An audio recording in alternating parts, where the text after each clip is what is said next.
The Kefvari orbital station floated above the orange deserts of Sora Prime like a giant metal flower. 3,000 beings from many different worlds lived and worked there. Some were traders. Some were scientists.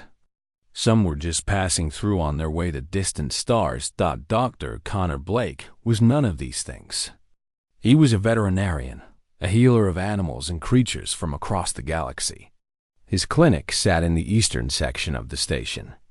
A small place filled with cages and medical equipment and the strange sounds of alien pets. Connor had come to the station 2 years ago, running away from a life that had become too painful to bear. His wife, Maria, had died from a sickness that no doctor could cure. They had been married for 15 years. When she was gone, Earth felt empty and cold. So Connor had packed his bags and taken the first job he could find among the stars. He thought that distance would help. It did not. But at least out here, surrounded by strange creatures and stranger people, he could pretend that his heart was not broken. On the morning that changed everything, Connor was checking on a small furry creature from the Andrews system. It had eaten something it should not have, and Connor had spent 2 days nursing it back to health. The creature made a happy sound when it saw him, and Connor smiled. It was a small thing, but small things mattered. Then the world exploded. There was no warning. One moment, Connor was reaching into a cage. The next moment, he was flying through the air as the walls around him cracked and bent. He hit the ground hard, feeling something in his shoulder break. Alarms screamed. Red lights flashed.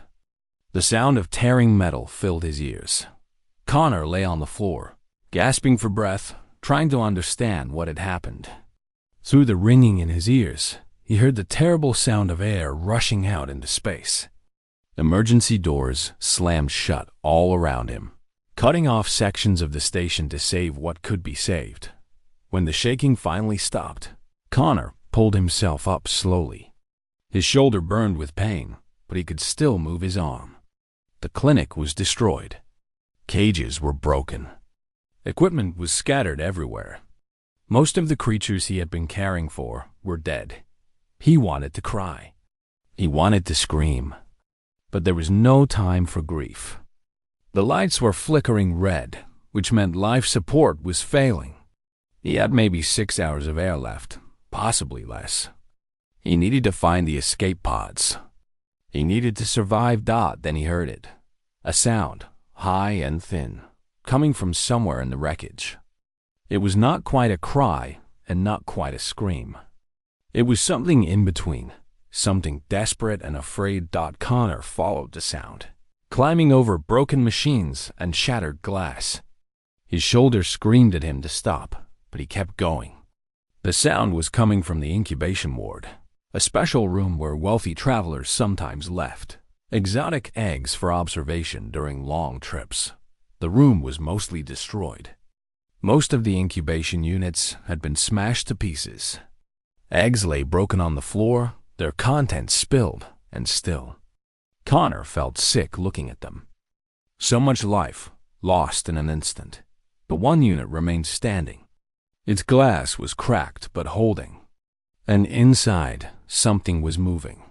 Connor approached slowly, his heart beating fast. The egg inside the unit was the size of a basketball, its shell a deep red color with streaks of gold running through it. As he watched, a small claw punched through the shell from inside. Then another. Then a tiny head appeared, pushing its way out into the world. Connor forgot how to breathe. The creature that emerged was like nothing he had ever seen. It had the body of a serpent, covered in scales that shifted between red and black. Its wings were tiny and wet, pressed against its sides. Its eyes were the color of melted copper, bright and intelligent and very, very aware. The creature looked at Connor. It opened its mouth and let out that same cry he had heard before. But this time, it was clearly calling to him, asking for him, needing him, a dragon. It was a dragon. Connor had read about them in classified reports, that he was not supposed to have seen. The Verkith, they were called. An ancient species nearly extinct, hunted almost to nothing by collectors and criminals who wanted to own something rare and powerful. A living Verkith was worth more money than Connor could imagine. The station groaned around him. Metal screamed against metal. Somewhere far away, another section collapsed into the void. Connor knew what he should do. He should leave the creature and run. He should find the escape pods and save himself. The dragon was not his responsibility. He owed it nothing. But the creature cried again, and Connor felt something break inside him. Not his shoulder this time. Something deeper. Something that had been frozen since Maria died. He reached into the broken unit and carefully lifted the hatchling into his arms. The creature was warm, almost hot, like holding a living ember. It pressed against his chest and made a soft sound, somewhere between a purr and a hum. Its copper eyes looked up at him with absolute trust. "It's okay," Connor whispered, though he did not know if that was true. "I've got you. I've got you." He found some cloth and made a simple sling, tying the hatchling against his chest so he could use his hands. The creature settled into the cloth immediately, as if it belonged there. As if it had always belonged there, Connor took a deep breath. His shoulder was broken. His clinic was destroyed. He had maybe 6 hours of air left and no idea if the escape pods still worked. He was carrying a creature worth more than his life. A creature that would make him a target for every criminal in the sector if anyone found out. He should have been afraid. He should have been thinking about survival, about escape, about all the practical things that mattered in a crisis. Instead, he looked down at the small dragon pressed against his heart, and he felt something he had not felt in 2 years. Purpose. "Okay, little one," he said softly. "Let's find a way out of here, together." The dragon made that purring sound again, and Connor began to walk into the darkness of the dying station, carrying hope against his chest like a flame that refused to go out. The first 3 days were the hardest days of Connor's life. He moved through the dying station like a ghost, searching for food, water, and anything else that might help him survive.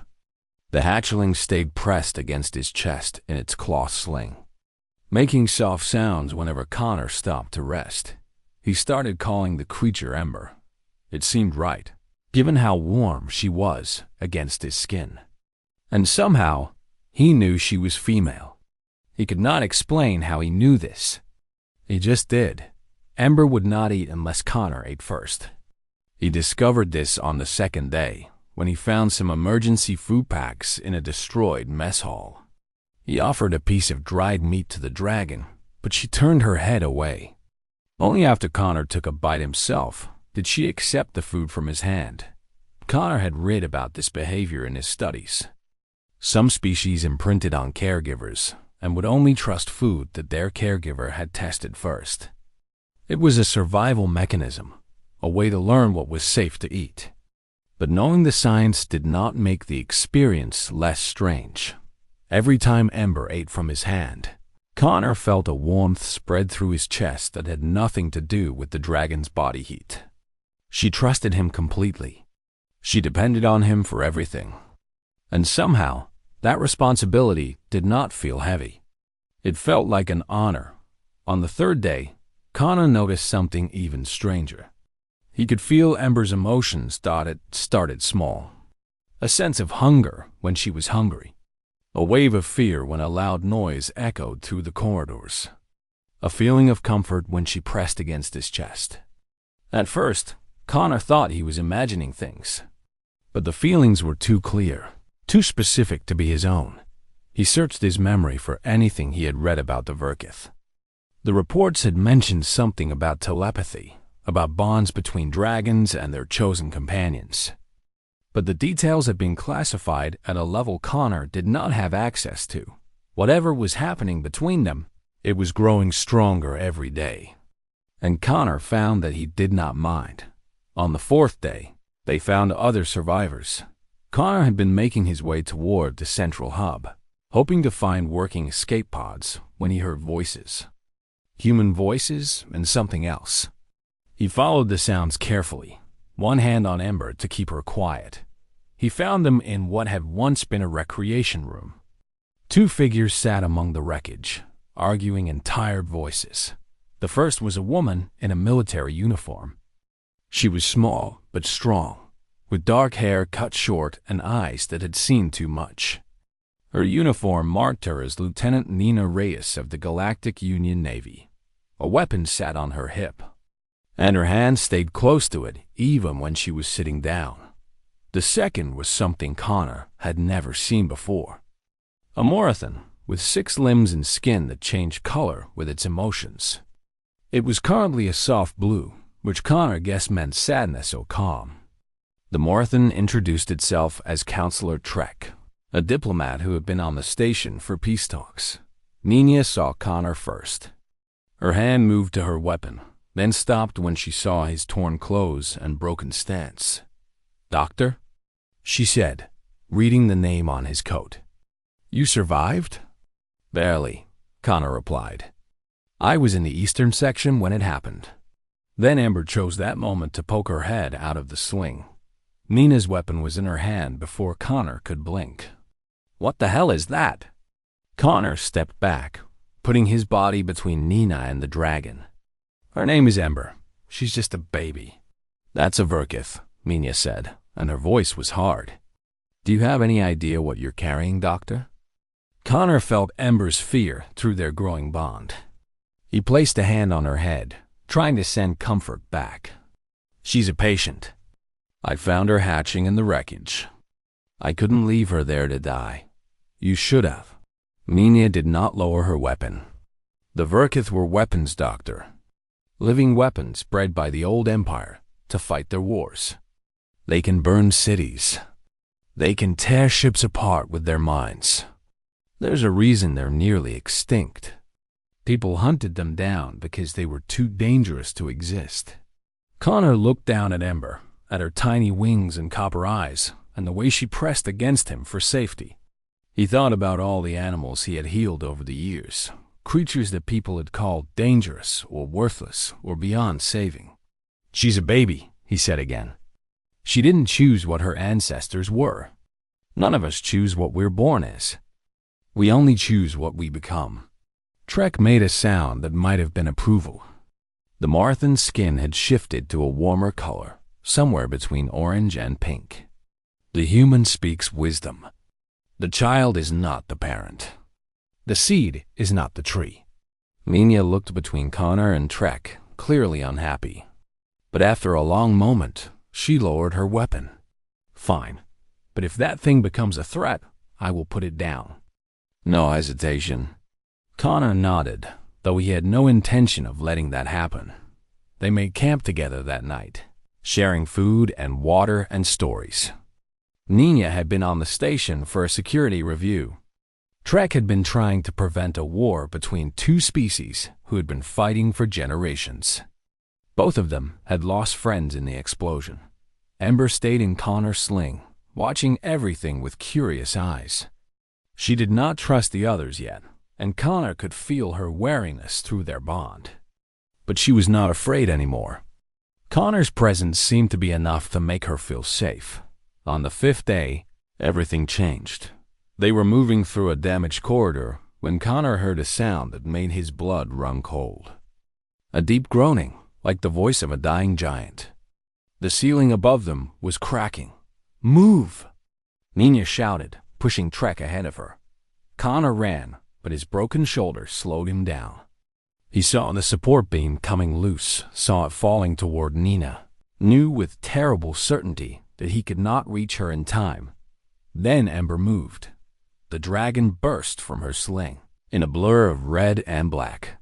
Her tiny wings spread wide, and something pulsed from her body, a wave of force that Connor felt rather than saw. The falling beam stopped in midair, held by nothing visible, and then flew sideways to crash against the wall. Ember fell to the ground, unconscious. Connor scooped her up, his heart pounding. She was breathing, but barely. Whatever she had done, it had cost her everything she had. Nina stood frozen, staring at the place where she should have died.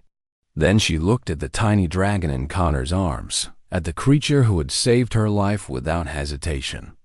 "I take it back," she said softly. "What I said before.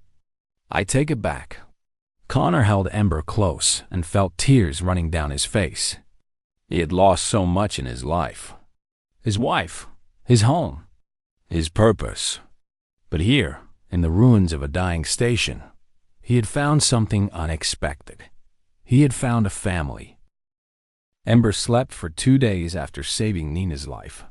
Connor stayed by her side the entire time, barely eating, barely sleeping. He could feel her through their bond, a faint pulse of life that sometimes grew strong and sometimes faded to almost nothing. Every time it faded, his heart stopped.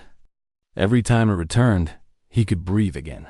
Nina and Trek took turns watching over both of them. The incident with the falling beam had changed something in Nina. She no longer looked at Ember with fear or suspicion. Instead, she looked at the small dragon with something close to wonder. "She could have let me die," Nina said on the second night. "She had no reason to save me." I pointed a gun at her. Connor stroked Ember's scales gently. They were cooler than usual, and that worried him. Dragons don't think like that. At least, I don't think they do. She saw someone in danger, and she acted. There was no calculation, just kindness. "That's not kindness," Nina said. "That's instinct." "Maybe instinct and kindness are the same thing," Connor replied. "Maybe the best parts of us are the things we do without thinking." Ember woke on the third day. She was weak and hungry and confused, but she was alive. Connor fed her small pieces of dried meat, and she ate them slowly, her copper eyes never leaving his face. Through their bond, he felt her gratitude. Not for the food, but for staying with her, for not leaving her alone in the dark. Over the following days, the 4 survivors settled into a routine. Trek discovered a partially working communications array in the central hub. If they could repair it, they might be able to send a distress signal. But the work would take weeks, and their supplies were running low. They rationed everything carefully: food, water, power for their lights. The station's orbit was slowly decaying, which meant they had maybe 2 months before it fell into the planet's atmosphere. 2 months to send a signal and hope that someone heard. Connor worked alongside Trek on the repairs, while Nina stood guard. Ember followed Connor everywhere, growing bigger and stronger every day. She was already twice her original size, her scales darkening to a red so deep it was almost black. Her wings had grown too, though she had not tried to fly since the incident. But it was her mind that grew the fastest. The bond between them had become a constant presence, like a second heartbeat in Connor's chest. He could feel her emotions clearly now, not just fear or hunger, but complex things, like curiosity and hope and a fierce protective love that took his breath away. And on the 19th day, Ember spoke her first word. Connor was working on a damaged circuit board when he felt something new through the bond. Not an emotion, but a thought. A word, clear as a bell, echoing in his mind. Father. Connor dropped his tools. His hands were shaking.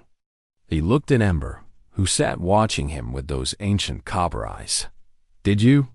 He started, then stopped. He did not know how to finish the sentence. "Father." The voice came again, and this time Connor knew without doubt that it was Ember. Her mouth did not move. The words simply appeared in his mind, wrapped in warmth and love and absolute certainty. Tears fell from Connor's eyes before he could stop them. He had not cried like this since Maria's funeral. He had thought that part of him was dead, burned away by grief. But here it was, alive and raw and overwhelming. "I'm not your father," he said aloud, his voice breaking. I'm just a doctor. I just found you." "You are," Ember replied, and through the bond, Connor felt her certainty like sunlight breaking through clouds. You chose me when you could have run. You carried me when I was weak. You gave me your warmth when everything was cold. What else is a father? Connor had no answer to that. He reached out and pulled Ember close, feeling her warmth against his chest, feeling their bond pulse between them like a living thing. Nina and Trek had been watching from across the room. They could not hear Ember's words, but they could see Connor's tears, could see the way he held the dragon like something precious. That night, after the others had fallen asleep, Nina sat beside Connor and spoke in a low voice. You talk to her, don't you? In your head? Connor nodded. There was no point in lying. I have a daughter, Nina said. Back on Earth. Her name is Lucy. She's 7 years old. I left her with her father to chase my career. I told myself it was for her future. Better money, better opportunities. But the truth is, I was running away. Being a mother terrified me. I didn't know how to do it. She paused, looking at Ember sleeping in Connor's lap. Watching you with her, it makes me want to go home, to try again, to be better. Connor did not know what to say, but he reached out and placed his hand on Nina's shoulder, and she did not pull away. Trek joined them later, their 6 limbs folding gracefully as they sat. The Marthan's skin was a deep blue, the color of sadness. I had brood siblings once, Trek said. 23 of them. We hatched together from the same nest, grew together, learned together. Then the plague came. I was the only one who survived. The Marthan's skin shifted to gray. For many years, I thought survival was a curse. Why me? Why not any of them? They were better than me. Kinder. Smarter. They deserved to live. Trek looked at Ember, then at Connor. But watching this bond form, I begin to understand. Survival is not a curse. It is a responsibility. We survive so that we can protect others, so that we can love others, so that the ones we lost are not forgotten. In the darkness of the dying station, 4 survivors from 3 different species sat together in silence. They were strangers who had become friends. Friends who were becoming family. And somewhere in the depths of Ember's growing mind, ancient memories stirred. Memories of her kind, of what they had been and what they could be. Memories of a power that could destroy worlds or save them, depending on who wielded it. She looked at Connor, at the man who had chosen her, and she made a choice of her own. Whatever power she had, she would use it to protect him, to protect all of them. That was what family meant. Day 31 brought the rescue ships. Connor was sleeping when Nina shook him awake, her face bright with hope for the first time since the explosion. We got a response, she said. A Galactic Union cruiser. They're on their way. We're saved. Connor felt relief flood through him. He had almost given up hope. Their supplies were nearly gone. The station's orbit was failing faster than they had expected, and the repairs to the communications array had barely worked.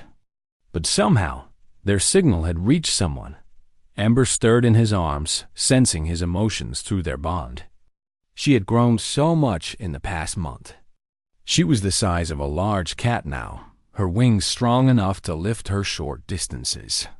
Her mind had grown too, filled with words and thoughts and questions that Connor did his best to answer. Father is happy, she said in his mind. We are safe now? Connor stroked her scales. I think so, little one. I think so. But something felt wrong. A cold feeling in his stomach that he could not explain. He pushed it aside, telling himself it was just fear. He had been through so much. Of course he was anxious. The cruiser arrived 6 hours later. Through the station's cracked windows, Connor watched it approach. A massive ship painted in the blue and silver colors of the Galactic Union. The name on its hull read, Meridian. The rescue team came aboard through the only working airlock. There were 10 of them, all in matching uniforms, all carrying weapons. At their head was a man with a wide smile and cold eyes. "Commander Kyle Vance," the man said, shaking Nina's hand. "Galactic Union Special Operations. We came as soon as we got your signal." Nina relaxed visibly. "Thank you, Commander. We've been trapped here for over a month. We thought no one was coming." Vance's smile widened. "The Union never abandons its own. Now, let's get you good people to safety." His eyes moved across the group, counting Nina, Trek, Connor, and then his gaze stopped on Ember, who had poked her head out of Connor's coat. "Well," Vance said, and something in his voice changed. "What do we have here?" Connor felt Ember's fear spike through their bond. She had sensed something in Vance, something that made her want to hide. "This is Ember," Connor said carefully. "She's a Verkith hatchling. I found her in the wreckage. A Verkith." Vance's smile did not change, but his eyes grew sharper. "How remarkable. I thought they were all dead." "Nearly extinct," Connor corrected. "But not quite." Vance nodded slowly. "The Verkith are protected under 17 different treaties. We'll need to take custody of the creature for processing and relocation to a proper sanctuary." Every instinct in Connor's body screamed at him to run. Through the bond, he felt Ember's terror, her absolute certainty that this man meant them harm. "She's bonded to me," Connor said. "Separating us could kill her. Doctor, I understand you formed an attachment." Vance's voice was patient, like a parent explaining something to a slow child. "But this isn't a pet. It's one of the most valuable life forms in known space. My employers—" He stopped, realizing his mistake. Nina's hand moved to her weapon. "Employers? I thought you were Galactic Union." The pretense fell away like a mask. Vance's smile disappeared, replaced by cold calculation. "Take the dragon," he said to his men. "Kill the others." Everything happened at once.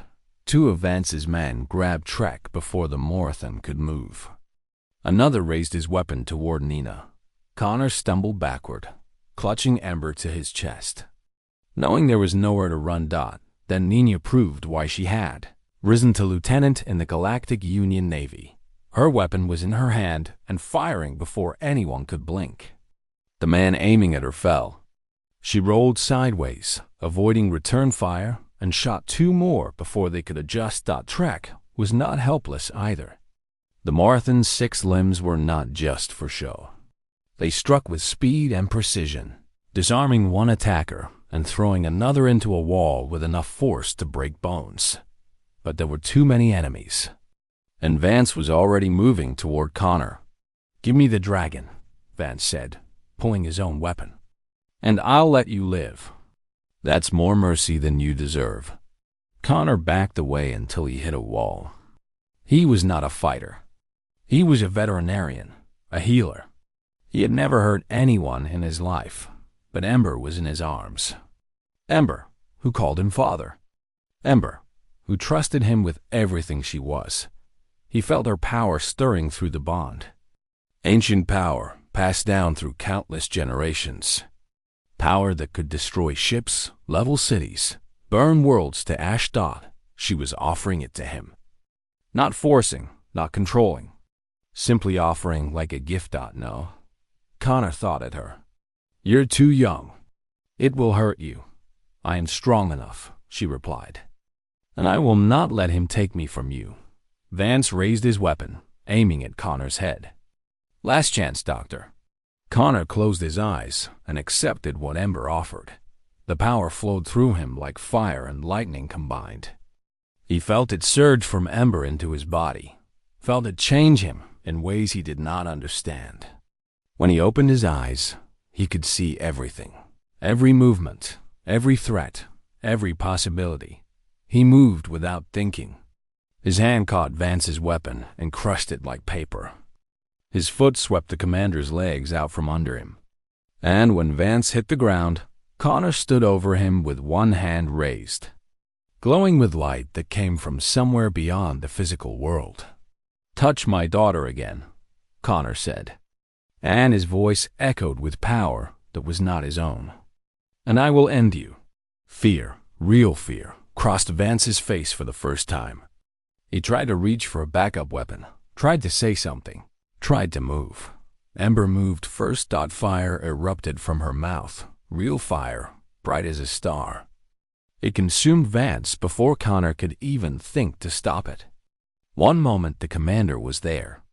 The next moment, he was ash. The remaining attackers saw this and ran. They did not make it far. Nina and Trek were waiting. When it was over, when the last enemy had fallen, Connor collapsed to his knees. The power was gone, leaving him empty and exhausted. Ember climbed from his arms and pressed against his face, making worried sounds. "I'm sorry," she said through the bond. "I'm sorry I had to kill him. I'm sorry I don't," Connor interrupted, pulling her close. "You protected us. That's what family does." He looked at Nina, who was checking the fallen enemies for threats. At Trek, who was tending to a wound on their arm. At the destruction around them, the cost of Vance's greed. "We need to leave," Nina said. Vance was working for the Syndicate. Black market dealers. "If he found us, others will too." Connor nodded. He was too tired to argue. Too tired to do anything but hold Ember and breathe. They took the Meridian. The crew had fled when they saw what happened to their commander. Nina knew how to fly it, and Trek knew how to navigate as the ship pulled away from the dying station. Connor sat by a window and watched it shrink into the darkness. He had come there 2 years ago, running from grief. He had found something unexpected in the ruins, a daughter, a purpose, a reason to keep going. Whatever came next, he would face it. He was not alone anymore. 6 months had passed since the explosion on the Kethvari station. Connor stood on the porch of his new clinic, watching the sun rise over the hills of Haven's Rest. The colony world was beautiful, with green forests and clean rivers and skies that turned pink and gold at dawn. After everything he had been through, the peace of this place felt like a gift he did not deserve. The sign above his door read Blake Interspecies Veterinary Services. But everyone in the sector knew the place by another name. The Dragon's Den. Ember had grown so much in the past months. She was the size of a large dog now, her scales shimmering like dark rubies in the morning light. Her wings could carry her for hours, and her mind was sharper than most adults Connor had ever met. But her favorite place was still at his side, pressed against his leg or perched on his shoulder. "Father is thinking too hard again," she said through their bond. "The sun is pretty. Look at the sun." Connor smiled and looked at the sun. She was right. It was pretty. The investigation into Commander Vance and the Syndicate had taken 3 months.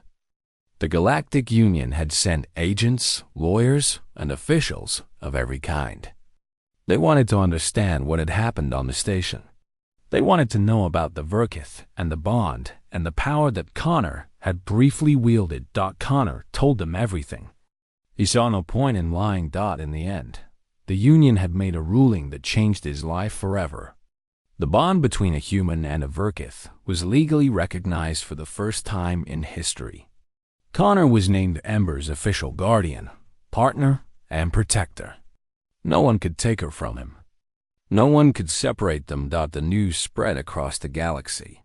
A human veterinarian bonded to one of the rarest creatures in existence. Some people thought it was wonderful. Others thought it was dangerous. Everyone had an opinion. Connor did not care about opinions. He cared about Ember. He cared about the clinic. He cared about the small, broken creatures that people brought to him, hoping for help. Nina had stayed on Haven's Rest. She had retired from the military and taken a job as the colony's security chief. It was quieter than her old life, she said. It gave her time to think, time to write letters to her daughter Lucy, who she was finally getting to know again through messages and video calls.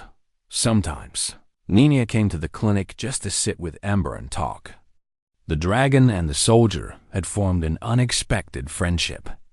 Nina would tell stories about her adventures in the Navy, and Ember would listen with wide copper eyes. Asking questions through Connor.Trek had returned to their homeworld after the investigation ended. But they visited often, always bringing strange gifts from across the galaxy. Preserved insects that Ember loved, medical texts that Connor studied late into the night, seeds for plants that grew in colors that did not exist on Earth. The Morathan had found peace, they said. After so many years of surviving alone, they had finally found people worth living for. One evening, as the twin suns set and painted the sky in shades of purple and orange, a young Morathan child came to the clinic. She was small, maybe 5 years old in human terms, and she was carrying something wrapped in cloth. "Please help," she said, her voice trembling. "I found him in the forest. He was hurt." Connor knelt down and carefully took the bundle. Inside was a songbird, a native species with blue feathers and a broken wing. The creature was barely breathing. "Let me see what I can do," Connor said gently. He took the bird to his examination room and went to work. Ember followed, watching with the focused attention she always showed when Connor was healing. The broken wing was bad but fixable. The bird had lost blood, but not too much. With care and time, it would fly again. An hour later, Connor emerged from the room with the bird wrapped in clean bandages. The young Morathan was still waiting, her skin flickering between colors with anxiety. "He'll be okay," Connor said, "but he needs to rest for a few weeks. Can you take care of him?" The child's skin turned bright yellow with joy. Yes, I can." "Thank you. Thank you so much." She took the bird carefully and ran out of the clinic, calling for her parents. Ember watched her go, then turned to Connor with a question in her mind. "Why do you do this, Father? You could be rich. You could be powerful. People would pay anything for what we have. Instead, you heal small things." Connor sat down heavily, suddenly feeling every one of his years. It was a good question. The same question he had asked himself many times since Maria died. "Because small things matter," he said finally. "Because kindness is the only power worth having. And because someone did it for me once when I was alone and afraid, and it changed everything." Ember tilted her head, processing this. Her ancient mind turned the words over, examining them from every angle. "Humans are strange," she decided. "But I think I understand. You see the universe as it could be, not as it is. You see the broken thing and you imagine it whole. You see the pain and you imagine it healed. That is your power. That is why I chose you." Connor felt tears prick at his eyes. After everything, he still cried easily. Maria would have laughed at him for that.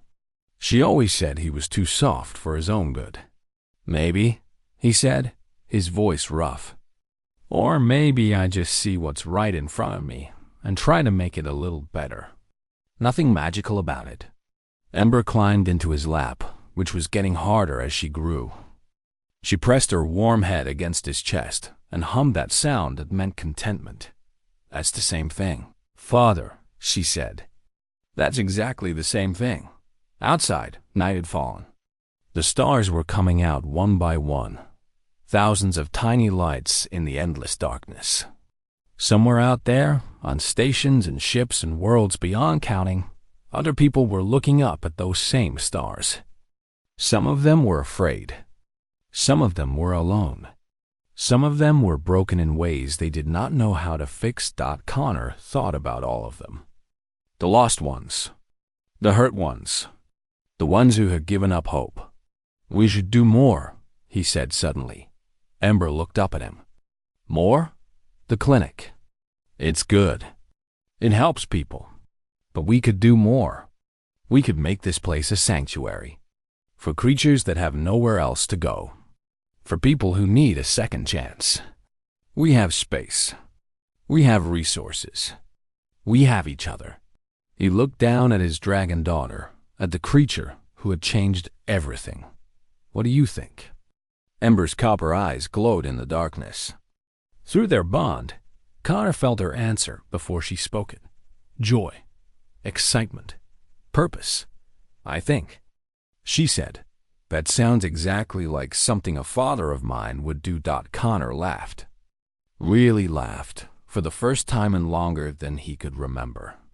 He held Ember close and looked out at the stars and felt something he had almost forgotten was possible. Hope. Not just hope for himself. Hope for everyone. Hope that kindness could survive in a universe full of darkness. Hope that small things really did matter. Hope that one person, one choice, one moment of compassion could ripple outward forever. The explosion had taken everything from him. His clinic, his purpose, his sense of who he was, but it had also given him something. A daughter, a family, a new beginning. And that, Connor thought, was the most human thing of all. The ability to find light in darkness, to find love in loss, to find hope in the ashes of everything that was gone. He was not the same man who had come to the Kathvari station 2 years ago, running from grief. He was better. And tomorrow he would prove it.